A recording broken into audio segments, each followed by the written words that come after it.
Pushpa Pushparaj 20,000 rupees. அல்வைட்ட ஜெர்மனில Pushpa 2 ஒரு படத்தை ஃப்ரெண்ட்ஸோட போய் பாக்குறதுக்கு 30,000 செலவாகுதுன்னு சொன்னா உங்களால நம்ப முடியுதா?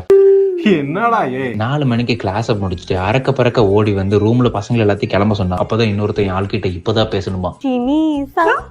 இவனுங்களோடையும் போராடி கிளவுசஸ் எல்எஃப்ல இருந்து ஒரு பஸ் ஏறி கோஸ்லர்ல போய் ஒரு ட்ரெயின் ஸ்டேஷன்ல நின்னோம். கோஸ்லர் பேனோஃப்ல இருக்க எங்களோட ஹேனோவருக்கு போற கனெக்ஷன் கேன்சல் ஆயிடுச்சு. நக்கு செத்த பையல. ட்ரெயினை கேன்சல் பண்ணிட்டானுங்க. 5 மணி நேரம் கஷ்டப்பட்டு டிராவல் பண்ணி வந்து ஃபைனலி நாங்கள் ரீச் ஆன இடம் தான் சினிமாக்ஸ். ஸோ இந்த தேட்டரில் ஒரு டிக்கெட்டோட சார்ஜஸ் வந்து பார்த்தீங்கன்னா 20 euros. இதுவே நீங்கள் ஒரு ஸ்டூடெண்டாக இருந்தீங்கன்னா உங்களுக்கு ஆஃபர் இருக்கும். அங்கே இருக்க ரிசப்ஷனிஸ்க்கு நீங்கள் கால் பண்ணி பேசணும். Hallo, guten Tag. Ich heiße Ramesh, ich bin Student. Ich wollte wissen.